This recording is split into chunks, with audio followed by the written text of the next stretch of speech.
آج کا موضوع ہے تصوف کیا ہے۔ کاشف بھائی، تصوف کا ذکر ہوتا ہے، ہم دیکھتے ہیں کہ یہاں پہ ہر شخص نے کسی تصوف سرمنار رکھا ہوتا ہے، لیکن وہاں پہ تصوف کی بات نہیں ہو رہی ہوتی، صرف نام ہوتا ہے۔ باہر ریپر یہ ہوتا ہے، اندر کچھ اور ہوتا ہے۔ تصوف ہے کیا؟ آپ ذرا یہ بتا دیں۔ بسم اللہ الرحمن الرحیم، الصلاۃ والسلام علیکم یا سید یا رسول اللہ۔ حضرت داتا گنج بخش علی حجویری فرماتے ہیں کہ کچھ عرصہ پہلے تصوف کا نام نہیں ہوتا تھا، کام ہوتا تھا۔ آج کل نام ہے، کام کہیں پیچھے رہ گیا۔ جیسے اسلام بولنے والی بات نہیں ہے، یہ ایک عمل کا نام بھی ہے کہ آپ ایک رستے پہ جب چل رہے ہیں، وہ رستہ آپ کو ڈسکرائب کرنا ہے کہ یہ کیا چیز ہے جدھر آپ چل رہے ہیں۔ تصوف کی ڈیفینیشن بہت پرانی چلتی آ رہی ہے۔ وہ چلتی یہ آ رہی ہے کہ جب آپ پری اسلام کی بھی جب بات کرتے ہیں نا، تو اس وقت بھی سینٹس کا کوئی تصور تھا پہلے۔ ہندوازم میں بھی سینٹس کا تصور ہے۔ بھگت کبیر کو کہتے ہیں کہ وہ بھی بڑا صوفی منش آدمی تھا جی، اور بڑی اس کی جو انسان کے قریب والی جو واردات ہے نا، وہ کئی بزرگوں کی رہی ہے۔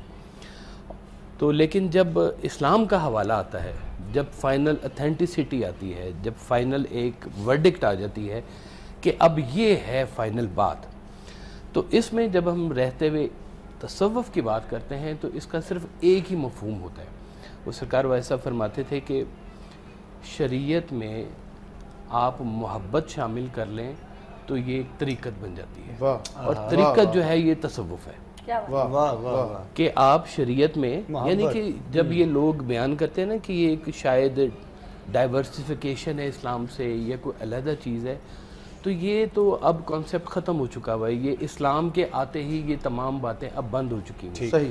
اب سینٹس اور باقی چیزیں جو ہے نا، اب اس رستے کی دیکھیں کامن چیز جو ہے، صوفی جو ہے وہ اللہ کے قریب تو ہوتا ہی ہے، اللہ کی مخلوق کے قریب بھی ہوتا ہے۔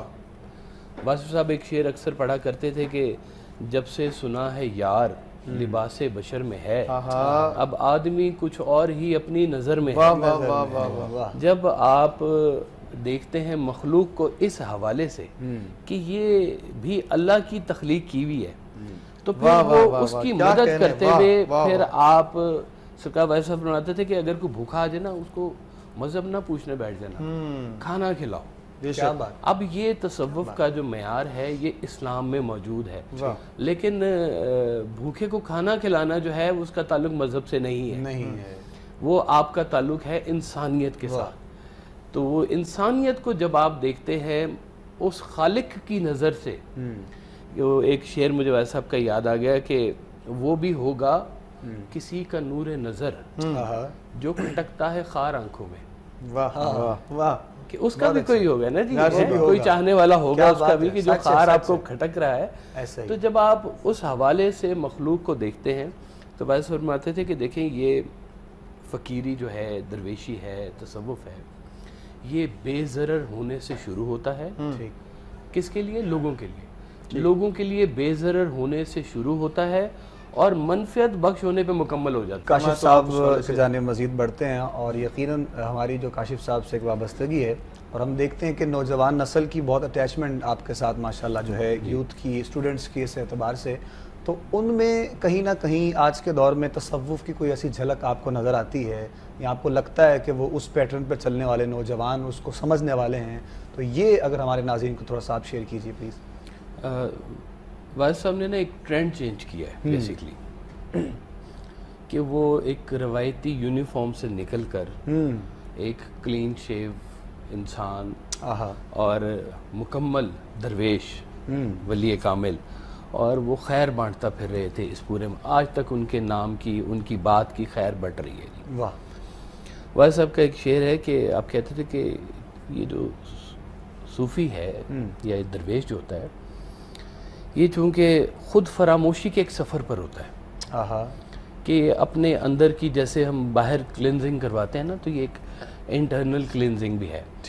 جیسے دوائیوں سے جسم کی بیماری کو آرام مل جاتا ہے، اس طرح سے ان کی باتوں سے روح کی بیماریوں کو بھی آرام مل جاتا ہے۔ تو آپ فرماتے تھے کہ خود فراموش تیرے عرش کو چھو کر آئے، جنہوں نے خود فراموشی رکھی ہے، خود فراموش تیرے عرش کو چھو کر آئے، خواجگی جبہ و دستار سے آگے نہ بڑھی. کہ یہ صرف یونیفارم میں سارا کچھ نہیں چھپا ہوا یا داڑھی میں نہیں چھپا ہوا، یہ تو جو لوگ خود فراموشی کر رہے ہیں، جو مٹا رہے ہیں اپنے آپ کو، جو اس پورے معاملے کو ایسے دیکھ رہے ہیں کہ یہاں پہ ہم خالی ہاتھ آئے تھے، خالی ہاتھ ہی گئے. جن لوگوں نے اپنا نقطہ نظر یہ رکھا ہے نا کہ ہم یہاں پر ایک سرٹن پیریڈ آف ٹائم کے لیے آئے ہیں اور ہمارا رجوع اس کے بعد کہیں اور ہے، جنہوں نے اپنی زندگی میں اس نقطے کو سامنے رکھا، وہ صوفیہ کے قبیل سے ہیں وہ لوگ. حضرت بابا فرید گنج شکر رحمۃ اللہ تعالیٰ علیہ، انہوں نے ایک چھوٹا سا واقعہ لکھا ہے. وہ کہتے ہیں میں ایک جگہ سے گزرا تو دیکھا کہ ایک عورت جو ہے نا وہ اپنی نوکرانی کو مار رہی ہے. کہتے میں نے پوچھا کہ یہ کیوں ماری ہے؟ اس نے کہا جی یہ اس کی جو ہے نا یہ مشاطہ ہے. مشاطہ پرانے دور کے بیوٹی پارلر کو کہتے تھے جی. مولانا ظفر علی نے بھی اس کو شعر کو یوز کیا ہوا ہے کہ آرائش جمال کو مشاطہ چاہیے، بے باغ باں رہ نہیں سکتا چمن درست. کہ مشاطہ ایک چاہیے ہوتا ہے. تو وہ کہیں اس کو لگا رہی تھی کاجل آنکھ میں، تو رڑک چلی گئی. تو رڑک گئی تو اس نے پکڑ کے اپنی نوکرانی کو مارا کہ تمہاری وجہ سے میری آنکھ میں تکلیف ہوئی. بابا صاحب کہتے ہیں میں چلا گیا، بڑی مدت کے بعد واپس آیا تو دیکھے قبرستان میں قیام کیا آپ نے، تو ایک بڑا عجیب سا منظر دیکھا. آپ نے کہا کہ میں نے دیکھا کہ ایک قبر کھلی ہوئی ہے، انسانی کھوپڑی نظر آ رہی ہے اور اس میں چڑیا کے بچے بیٹھے ہوئے ہیں اور چڑیا آئی ہے اور وہ آ کے بچوں کو اس کھوپڑی کی آنکھوں میں سے کھانا دے رہی ہے، اللہ اپنے بچوں کو. بابا صاحب کہتے ہیں میں بڑا حیران ہوا کہ بڑا عجیب سا منظر ہے. کہتے ہیں میں نے مکاشفہ کیا تو پتہ چلا یہ تو وہی عورت ہے جو اپنی نوکرانی کو اس بات پہ مار رہی تھی کہ تمہاری وجہ سے میری آنکھ کو تکلیف ہوئی ہے، رڑک گئی ہے، اور آج اس کی کھوپڑی میں چڑیا کے بچے پل رہے ہیں. تو وہاں پر پھر انہوں نے ایک دوہا کہا. وہ کہا آپ نے کہ جن لوئی جگ مویا، لوئی آنکھوں کو کہتے ہیں، کہ جن لوئی جگ مویا او لوئی میں ڈٹھ، کجرا ریکھ نہ سیندیاں سے پنچھی سوئے بٹھ. کہ آج وہ آنکھیں جنہوں نے جگ کو مو لیا تھا، آج ان میں جو ہے پرندے پنچھی جو ہیں وہ کھانا کھا رہے ہیں. تو جن کو یہ رجوع ہو جائے نا کہ ہم نے یہاں پر آئے ہی ایسے ہیں، ہم نے جانا بھی یہاں سے ایسے ہے، جن کا رجوع یہاں سے وہاں کی طرف ہوگا نا، وہ اس قبیل کے اس خیال کے لوگ ہوں گے جو اس رستے پہ چلیں گے. اور اس کی جو فائنل ڈیسٹینیشن ہے نا، مولانا روم نے جب اکتساب کیا حضرت شاہ شمس تبریز سے جی، تو انہوں نے پوچھا کہ یہ حضرت شاہ شمس تبریز نے نا کلام لکھا تھا دم ہم دم علی علی. تو انہوں نے پوچھا کہ حضور اتنا علم آپ کے پاس ہے، آپ نے یہ علم کہاں سے لیا؟ تو انہوں نے کہا جی میں نے باب العلم سے میں نے یہ علم لیا. تو مولانا روم نے پوچھا کہ اچھا یہ بتائیں کہ باب العلم نے کہاں سے لیا؟ تو انہوں نے کہا جی انہوں نے مدینۃ العلم سے لیا. سبحان اللہ سبحان اللہ. تو جب ہر ایک کے رخ کا سفر کے رخ جو ہے وہ مدینۃ العلم یا باب العلم کی طرف ہوگا نا، تو وہ اس رستے کا مسافر ہے. اس کو خاص تربیت دی جاتی ہے کہ وہ مخلوق خدا کی بہتری کیسے کر سکتا ہے. وہ پھر چاہے ہندوؤں میں پھرے، چاہے کرسچن میں پھرے، چاہے مسلمانوں میں پھرے، وہ ہر ایک کو اس دائرے میں لے کے آ رہا ہوتا ہے. اور اس کی کوشش ہی ہوتی ہے کہ یہ جو لوگ بھٹک رہے ہیں ان کا رستہ بھی جو ہے وہ سرکار مدینہ کی طرف جو ہے وہ کیا خوبصورت توجہ آپ نے دلوائی ہے. مغرب میں مارا مارا نہ پھرے گدا علم، دروازہ علی سے کچھ خیرات. بالکل ایسے. حضرت یہ بتائیے گا کہ تصوف کو پانے کے لیے کسی مرحلے سے گزرنا پڑتا ہے یا انسان پا سکتا ہے خود چاہے تو؟ ایک جہاں سے گزرنے کا ایک مرحلہ باقی. وہ کہتے ہیں کہ ایک جہاں سے گزرنے کا ہے ایک مرحلہ باقی، رشتوں کی اذیت کا سفر کاٹ چکا ہوں. تو یہ بھی ایسے ہی ہے کہ جب آپ ویسے ہم نے ایک بڑا پیارا اس کے بارے میں کہا، آپ نے کہا کبھی کبھی اپنے گھر کے سامنے سے ایسے گزر جائے کرو کہ جیسے اب تم اس گھر میں نہیں رہتے. اللہ ڈیفیکلٹ جاب ہے نا جی، اللہ کہ آج اپنے گھر کے سامنے سے ویسے گزر جائے کہ اب میں اس میں نہیں رہتا، میرے بعد یہ ایسے چلے گا. جن لوگوں نے یہ سوچ لیا نا کہ ہمارے آنے سے پہلے بھی وہ مالک چلا رہا تھا اور ہمارے جانے کے بعد بھی وہی مالک چلائے گا، تو اس میں ہماری کیا کنٹریبیوشن ہے سوائے اس کے کہ ہم اپنا سر تسلیم میں رکھ دیں. کیا بات. یہ ہر ایک کا نا فارمولہ فرق ہے. جس طرح سے ڈاکٹر صاحب ہر ایک کو دوائی فرق دیتے ہیں نا اس کی بیماری کے لیے، اس طرح سے جو یہ تصوف والے لوگ ہیں یہ بھی کبھی کسی کو کہتے ہیں کہ بہت کوئک سروس اگر کسی کو صوفی درویش بنوانا ہو نا تو اس کو بہت بڑا غم دے دیتے ہیں، جب وہ غم میں جاتا ہے تو پھر غم دینے والے کا تصور اس کو بڑا کر دیتا ہے۔ اللہ، وہ کہتے ہیں کہ جب چٹھیاں دونوں ایک ہی طرف سے آنی ہے، خوشی کی چٹھی کہاں سے آئی ہے؟ اللہ کی طرف سے۔ غم کی چٹھی کہاں سے آئی ہے؟ اللہ کی طرف سے۔ اور جب دینے والا ایک ہے تو تم اس سے غم کیوں لیتے ہو اور اس سے خوشی کیوں لیتے ہو؟ تمہارا تو تعلق اس دینے والے کے ساتھ ہے، دینے والے کے ساتھ۔ کیا بات، تو جب دونوں کی تعلق کی بات ہوگی تو وہ کہتے ہیں نا پھر ان کو حزن نہیں ہوتا، ان کو درد تکلیف نہیں ہوتی ہے، ان کے لیے خوشی بھی معنی نہیں رکھتی، ان کے لیے غم بھی معنی نہیں رکھتی۔ تو بکر صاحب یہ جو آج بات ہو رہی ہے تصوف کے حوالے سے، تو ہم چاہتے ہیں کہ کاشف بھائی صاحب ہمارے ساتھ موجود ہیں، اور کاشف صاحب کی گفتگو سے ہی ایک سوال اس وقت جو ہے وہ، اور چونکہ نوجوان نسل کے اعتبار سے بھی ساتھ ساتھ گفتگو جاری ہے ہماری، جبہ اور دستار اور یہ کردار، یہ مزاج، مطلب کیا کوئی حد رکھ دی گئی ہے صوفیاء کے لیے یا صوفی کے لیے، تصوف کے لیے؟ بس یہی سب چیزیں نظر آئیں تو انسان اس کی پہچان کر سکتا ہے، یا کوئی اور بھی پروردگار کی جانب سے کرم نوازیاں اس تصوف میں نظر آتی ہیں؟ یہ میں نے تو آپ کو پہلے بتایا کہ یونیفارم میں تصوف نہیں چھپا ہوا، بالکل ٹھیک، اس سے باہر ہے بات۔ صحیح، جس کے پاس بیٹھنے سے آپ اللہ کے قریب ہوں بس سمجھ لیں وہ صوفی۔ بالکل، واہ سبحان اللہ۔ جس کے پاس جس کسی کے پاس بھی بیٹھنے سے آپ کا رجحان اللہ کی طرف زیادہ ہو جائے، اللہ کے محبوب صلی اللہ علیہ وسلم کی طرف زیادہ ہو جائے، بس سمجھیں یہ آپ کو تصوف کے رستے کے اوپر چلا رہے ہیں۔ وہ آہستہ آہستہ ایک سٹیپ میں لے کے جائیں، آپ کو منزلیں پار کرائیں، جیسے بھی کرائیں۔ بیسیکلی میں کہتا ہوں وائس صاحب کا شعر ہے نا کہ چلے ہو ساتھ تو ہمت نہ ہارنا واصف، کہ منزلوں کا تصور میرے سفر میں نہیں۔ وہ کہتے تھے کہ یہ خود سفر ہی ایک انعام ہے۔ بعض اوقات تو ایسے ہوتا ہے نا کہ آپ سفر کرتے ہیں تو آپ کو انعام ملتا ہے، وائس صاحب کہتے ہیں کہ یہ تو انعام ملتا ہے تو سفر ملتا ہے، اس رستے پہ چلنا ہی انعام ہے۔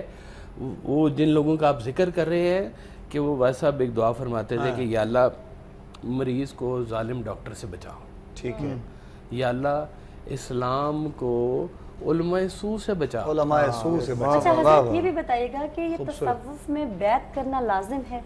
اصل میں تصوف کے لیے ایک آپ کو گرو چاہیے، ایک استاد چاہیے۔ کہیں ایسا نہ ہو کہ درمیان میں آپ تصوف پہ چل رہے ہیں اور اپنے نفس کی غلامی میں چل رہے ہوں، یہ ہو جاتا ہے جی۔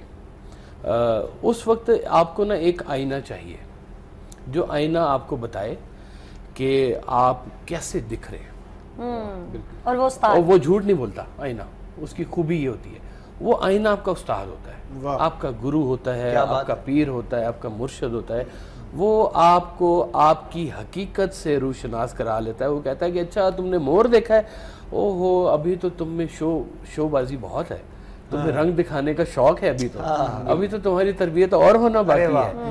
تو وہ آپ کو آپ کی حقیقت سے روشناس کرواتا ہے کہ یہ بھائی دھیان کرو، یہ یہاں پہ سب جو جیسا دکھ رہا ہے ویسا ہے نہیں، اس سے بچ کے چلنے کا نام جو ہے وہ آپ کی چھوٹی چھوٹی تربیت کرتا ہے۔ یوں سمجھ لیں کہ کسی کو یوں بھی کہہ دیا جاتا ہے کہ اپنے سفر کا ایک ساتھی بنا لو۔ تو حضرت یہ کیسے جانا جائے کہ تصوف میں جس کی بیعت کی گئی وہ جالی ہے کہ اصلی؟ ہاں یہ بڑا اہم سوال ہے، یہ بڑی ضروری بات ہے۔ میں آپ کو ایک بڑا راز کی بات بتا دوں۔ راز کی بات یہ ہے کہ اللہ میاں اپنے سچے بندے کو زیادہ دیر جھوٹے لوگوں میں رہنے نہیں دیتا۔ کیا بات ہے، کیا بات ہے۔ اگر آپ کو کوئی جھوٹا مل بھی جائے نا اور آپ سچے ہیں تو سچا آپ تک پہنچ کے رہے گا، یہ پکی بات ہے۔ جستجو میں وہ کہتے ہیں کہ جی پیر سچا کہ مرید سچا؟ آپ کہتے تھے پہلے مرید سچا، پہلے تو اپنے آپ کو ایک آئینہ بنا، وہ خود نکل کے آئیں گے اپنے حجاب سے۔ کیا کہنے، واہ واہ واہ واہ، خوبصورت خوبصورت بات۔ کہ آپ خود صفائی اپنی کریں تو آپ کو سچا بندہ مل بھی جائے گا۔ وہ کسی نے کہا جی مجھے تو آج تک کوئی سچا بندہ زندگی میں ملا ہی نہیں، تو ویسا فرماتے تھے کہ تمہارے جھوٹا ہونے کے لیے یہی کافی ہے کہ تمہیں آج تک کوئی سچا بندہ نہیں ملا، تمہیں کسی نے قبول نہیں کیا۔ کیا کہنے، وہ کہتے ہیں لوگوں کو تو جھوٹے اتنے مل جاتے ہیں، تمہیں کوئی بھی نہیں ملا آج تک کوئی بندہ۔ جو ہے نا اب نوجوانوں میں تصوف بہت تیزی سے پھیل رہا ہے. صحیح. آپ کبھی آپ تشریف بھی لائے ہوئے ہیں ہمارے پروگرامز میں. جی. ہمارے تقریباً کچھ 70% سے زیادہ جو ہماری جو تعداد ہے نا وہ سارے نوجوان بچے بچی ہیں. ایسا ہی ہے, بالکل. ایم ایس سی کر رہے ہیں, بی ایس سی کر رہے ہیں, ماسٹر کر کے بیٹھے ہیں, جاب شروع کی ہے, ڈاکٹر بنے, انجینئر. پڑھا لکھا طبقہ, پڑھے لکھے صوفی وہاں بیٹھتے ہیں, سارے آ کے بات سنتے ہیں. اس لیے کہ واسطہ ہم نے آج کے دور میں آج کی جنریشن سے بات کی ہے. یہ وقت کی ضرورت تھی کہ آج کے جو لیٹسٹ مائنڈ جو لوگ ہیں ان کو آج کی زبان میں ایڈریس کیا جائے اور آج کی زبان میں وہ پرانا پیغام دیا جائے. کیا بات ہے, ایک خوبصورت بات کیا کرتے تھے, آپ کہتے تھے کہ اپنی اولاد کو جدید تعلیم دو تاکہ وہ رزق کما سکے, اور دین دو قدیم تاکہ گمراہ نہ ہو. ارے واہ, کمال, بہت خوبصورت. تو بس سب کے پاس جو ہے نا وہ نوجوان طبقہ ڈھیر و ڈھیر آتا ہے. وہ ابھی ہم بات کر رہے تھے, ہمارا ایک چھوٹا بھائی ہے خواجہ اسامہ, اس نے ایک انگلش میں بک لکھی ہے صوفیزم ڈیفائنڈ. تو وہ لوگ کہتے ہیں کہ یار یہ تو ابھی 20-21 سال کے تم نے کیسے کتاب لکھ لی ہے صوفیزم کے اوپر. اس نے کہا جی مجھے لگا کہ انگلش میں بھی صوفیزم پہ کوئی کام ہونا چاہیے, یہاں پہ ہوتا نہیں ہے کام. تو اردو میں کام ہوا, عربی میں کام ہوا, جو پرانی کتابیں آ رہی ہیں فارسی میں عربی میں بہت زیادہ آ رہی ہیں. آج کی زبان میں آج کی لینگویج میں لوگوں سے بات کرنے والا ایک شخص چاہیے ہوتا ہے کہ جو آپ کو پرانی روایات سے روشناس کرائے. یعنی کہ ریپر چاہے نیا ہے لیکن کینڈی پرانی ہے, ٹیسٹ وہی ہے پرانا. تو اصل بات یہ ہے کہ وہ پرانا ٹیسٹ لوگوں کو, اور لوگ پسند بھی اسی کو کرتے ہیں. بالکل صحیح. سچی بات جو ہے نا جی وہ آج بھی سچی ہے. سچی ہے. واہ واہ واہ. سچ وہ ہے جو سچے کی زبان سے نکلے.